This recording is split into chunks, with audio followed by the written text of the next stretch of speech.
Hello friends, you are most welcome in our channel Economics Tech. Today in this given video we will discuss about the price determinations in the perfect competitions market in the industries as well as in firms, right? तो इस video के अंदर हम देखने जा रहे हैं किस तरह से मार्केट में किस तरह से प्राइस का निर्धारण किया जाता है इंडस्ट्रीज के द्वारा और फर्म्स के द्वारा, right?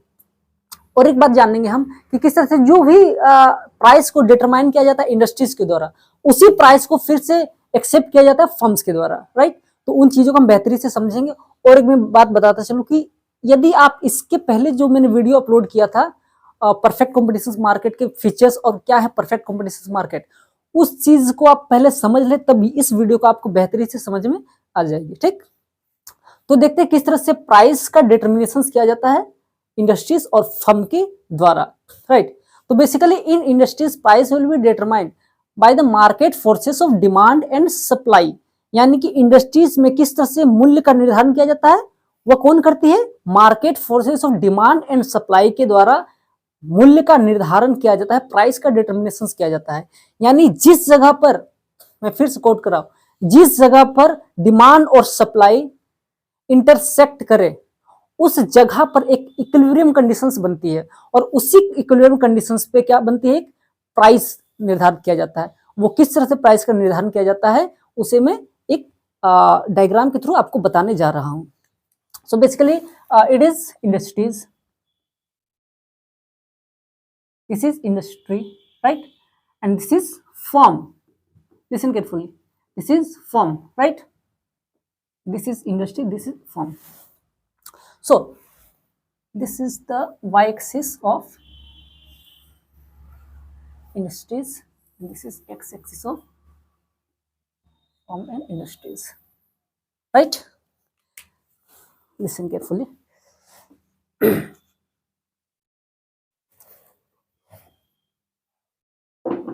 This is origin, this also origin, this is x-axis, this is x-axis, this y-axis, this also y-axis, and here we will took output, right? Here also output, right? And here price.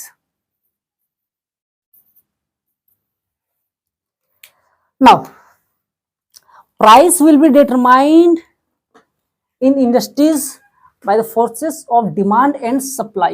Here this is demand, this is supply, this is S means supply, D means demand, right? And this is an equilibrium conditions, this is our equilibrium conditions of the industries, this is equilibrium conditions of the industry, right? यानी जब भी demand और supply जिस point पर intersect करे, जिस point पर demand और सप्लाई इंटरसेक्ट करे, मांग और पूर्ति जिस भी स्थान पर इंटरसेक्ट करे उस बिंदु को कहते हैं equilibrium, right? This is equilibrium point.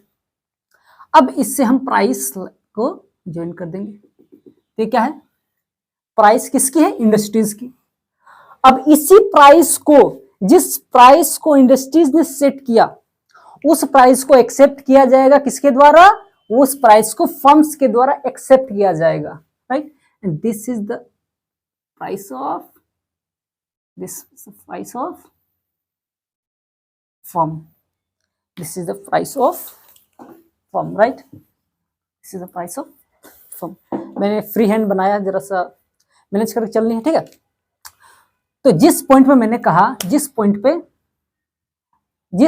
पे इक्विलिब्रियम कंडीशंस बने उस पॉइंट, उसी पॉइंट से क्या बनती है? प्राइस बनती है। उसी पॉइंट से जो कि प्राइस को निर्धारण करती है, किसकी प्राइस को? इंडस्ट्रीज की। और इसी प्राइस को किसके द्वारा? फर्म्स के द्वारा एक्सेप्ट किया गया। This is the price of, price equal to AR equal to MR equal to demand also. This P means price, this AR means average revenue, this MR means marginal revenue and this D means demand, right? यानी कि जो यहां price हमें दिख रही है वो constant price है। हर एक आउटपुट पर price will be constant, in every level of output price will be constant, right? यानी इस प्राइस पर कितनी भी मात्रा हम खरीद सकते हैं, वो क्या दिख रही है हमें, इलास्टिसिटी ऑफ डिमांड। ठीक है, तो ये क्या दिख रही है हमें, हर एक यूनिट ऑफ आउटपुट पर जो प्राइस है दैट इज कांस्टेंट, राइट। तो ये थी price determinations in industries as well as in firms, right.